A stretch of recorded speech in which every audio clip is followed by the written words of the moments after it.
The deadline is approaching for the Hackadayio Circuit Sculpture Contest, and today I'm finishing up Audio Man. Welcome to Hacka Week.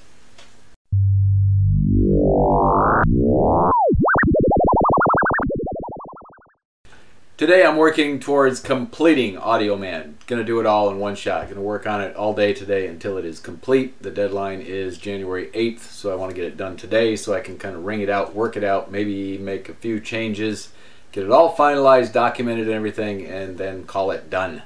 And it'll be in the contest. So we are gonna take a look at what we've got here for materials to work with. Let's take a look at what we've got copper-wise. This is all going to be built out of copper, and I've got some various gauges here. This is actually a piece of copper tubing that's pretty soft, but it's the equivalent of 2-gauge wire. And I've got some 4-gauge solid, 6, 8, 10, 12, and 18 gauge, and all of those are solid wire. Now the 4 is something that's going to be a little tricky to cut with a pair of side cutters, so I've got my jeweler's saw out. This is going to be a little bit like, oh, a nice note there. This is going to be a little bit like doing jewelry work. In fact, I've got my jeweler's soldering stone going here. This is just basically a fireproof piece of material that I can lay stuff on and apply a torch to it and do some soldering and work. So I'm going to start with the feet on this, and there's my guide. And the way I'm going to work this is I'm going to use my calipers to measure all this out, and I'm going to just double my measurements here when I take it off from this. This section here is a little bit larger than this section, so let's just measure the foot from the heel to the toe, and it measures about 45 millimeters. And if I measure this drawing, we're at about 22 millimeters. So this section down here at the bottom is roughly double in scale what this is. So for the feet and hands, I can use these areas for some measurements of my little pieces. I'm not going to make every single bone. I'm going to make basically a representation of that. So I'll come in here with a large piece of copper and then just branch off with the digits with some pieces of wire, and I can bend them at the joints a little bit to make them look like hands. Then when I make measurements off from this, for instance, the femur is about 43 millimeters, so I'll just multiply that by 2, 42 or 43 millimeters. So a little over 80 millimeters will be the actual size that I will cut and put together. And let's see, the rib cage area is going to be about, let's see, we're about 33, so about 66 millimeters. So that's about, let's see, that's about that big. Let's go over here to my little extra parts bin that I put off to the other side of the shop, and we're going to take the little LM386 guy and see. Yeah, that'll fit nicely in the rib cage area. As far as the height goes, the width is going to be about 50 millimeters wide. So let's set this to 50. Roughly. This is a cheapy caliper, just a plastic one, but good enough for this. So that'll fit in there nice. That's just the right scale. Let's get started on the feet. So here we go. Give you a play-by-play of what's going on here on this build. First thing I had to do was cut all the pieces to length, of course, and then file the ends around. And this was not a one-day thing, as I thought it might be. This took a lot of time. What you're going to see here in these upcoming images represents about, I think, 4 different sessions, 4 or 5 different build sessions, each one being anywhere between 4 and 5 hours long. It was a lot of really meticulous work to make sure I got it all right. So anyway, I used just regular electrical rosin core solder on this. I used a butane torch to get the heat into that copper because it's pretty heavy stuff, and copper is very ductile with heat. You heat it up and it migrates through the metal really fast, and it also holds the heat quite a bit. And this jeweler's work surface I was using doesn't really duct away any heat at all. It's really lightweight. So these are the fingers now going on to oh no, these are the feet. That's right. These are the toes going on to the tarsals, and then the metatarsals and the phalanges. So I learned a bit of anatomy along the way with this. I cooled this off with water so that I could lift it up off from that stone in a timely manner, because otherwise you let it sit there for like 3 or 4 minutes and it would still be prone to falling apart because it just wasn't cooling off. There was nothing to duct away the heat except the air. Now I'm working on the lower leg bones, hammered them flat on the ends to make them look like joints. This is the tibia and fibula. And then at the very ends where they connect to the feet and to the femur, I soldered those together, made sure I had a good strong joint there, and that all went pretty well. And cooled these off with some water, same reason, so that I could get them on the next process quickly. So once those were all finished up with nice curves on them so that they looked just like leg bones, I was really happy with them. Then we got them jigged up in a third hand tool and started soldering them to the feet, and that went pretty well with just a little bit of an angle kicked forward. And then the femur got joined to the lower leg portion. I made the femurs, soldered them up pretty good at the knee, and of course the knee needs a knee cap. So I just cut out a piece of hammered out 4-gauge copper, pre-tinned it with the soldering iron, and then used the torch to lay it on there and just let it float into place. And we'll cool that off. And then moved on to the pelvis. So I've got this all jigged up right now with a couple clamps and a third hand tool, and then soldered up the pelvis to the femurs. And that took quite a bit of time to get that just right. Now I can move on to the arms, and the arms are made of the upper bone there to the right.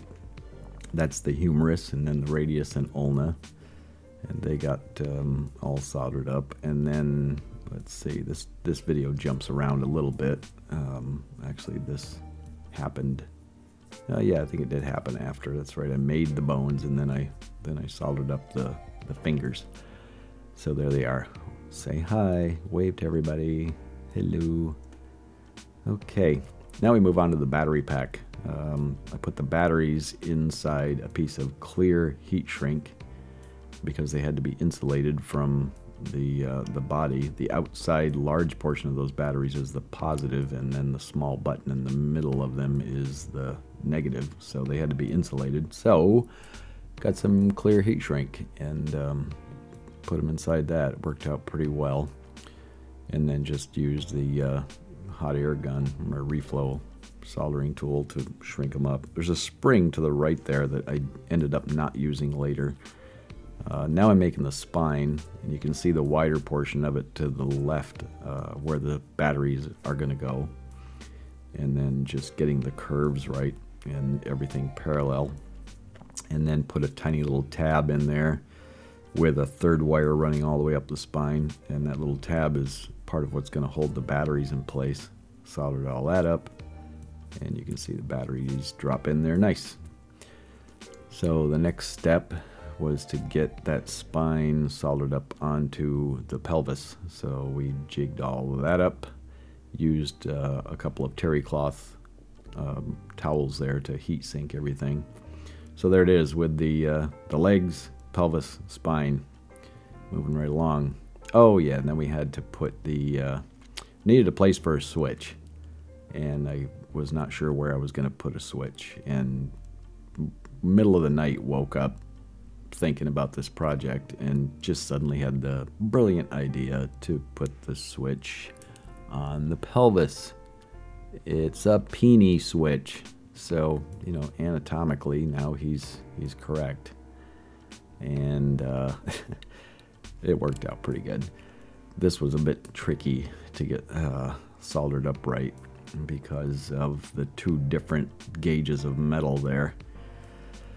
Then I moved on to the ribs. This was one of the most challenging parts of this entire build because there was a lot of times when things fell apart here that you don't really see in the video because, of course, I left that out. Otherwise, we'd be just looking at all kinds of crazy mistakes along the way. I can just tell you they did happen, and there was a lot of a learning curve as I went along.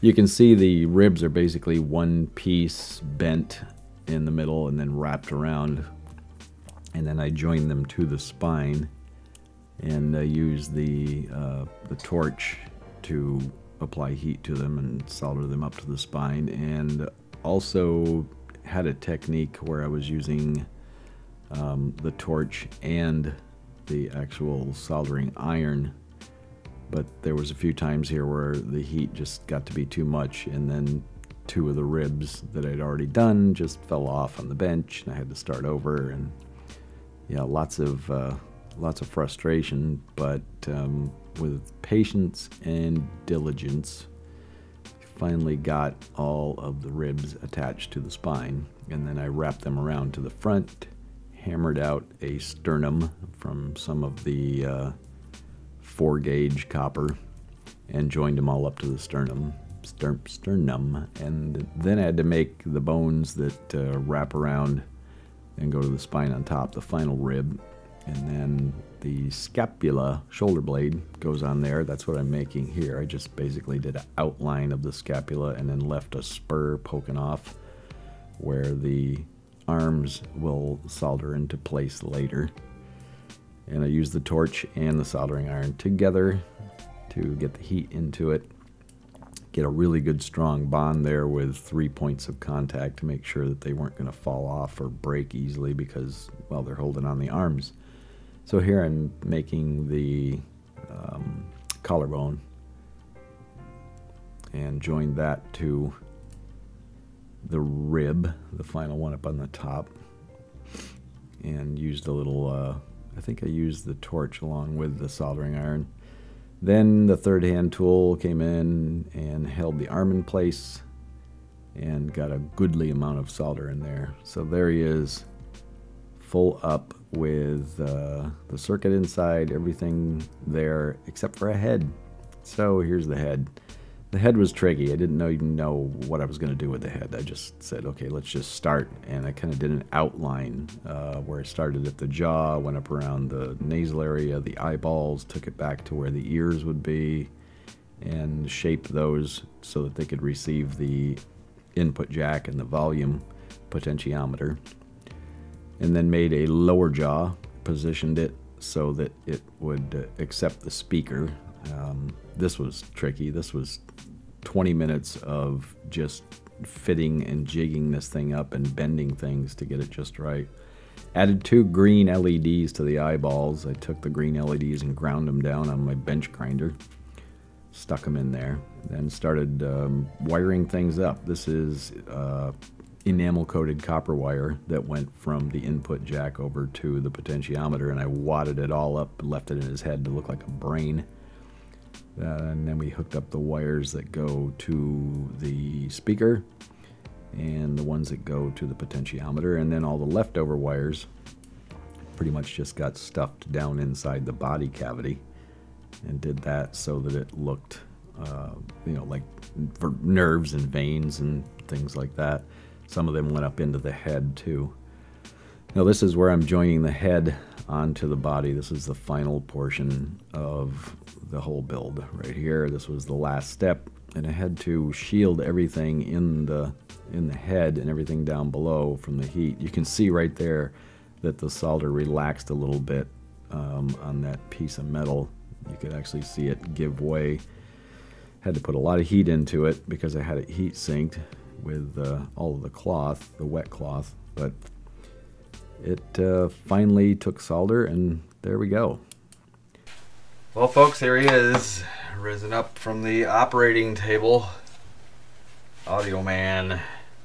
He lives. Well, it's, yeah, maybe he lives. Let's power him up. Hope the hell everything works. There he is. He's plugged in and ready to go. He's got green LEDs. I took some 10mm green LEDs and ground them down on a grinder and stuck them in there. There's no glue holding anything together. Everything is put in with either just solder or just friction fit, or the hardware that it came with, like the earphone jack.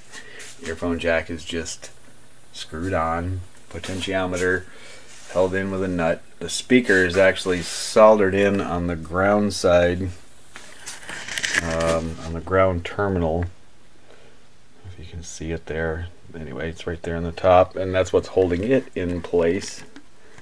And of course, anything negative just goes to the skeleton. So let's listen to some music. I've got a Rising Wave queued up, Jeremy Blake. I like this song, and I chose this because it was the one that ran in the last video during the build.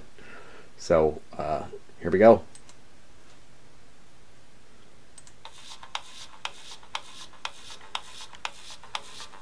He sounds pretty good.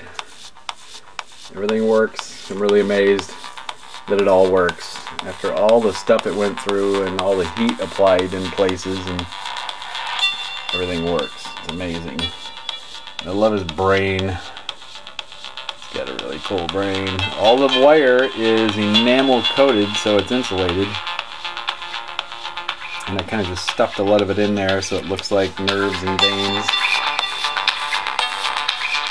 And he's got some guts. And his little peony switch. I love his spine battery. Oh my god, I can't believe how good this came out. I get in a zone building this stuff, and you know, this morning was like, how the hell am I going to build this skull? And I just started, you know, that's what you do. You just start and you go. And of course I measured things, and let's turn him down a little. Measured it to scale from these drawings, and he came out freaking unbelievable. I get all done with this stuff and I go, holy shit, I built that. Look what I did. Every time this happens to me, I just kind of go, can't believe I did this. So anyway, this is going to go in the Hackadayio Circuit Sculpture Contest. We'll see how it does. Might win a prize. If nothing else, I'm sure it'll get some recognition and blow people's freaking mind. So that's the end of this build. What's next? Who knows? Stay tuned. Be sure to like, share, and subscribe.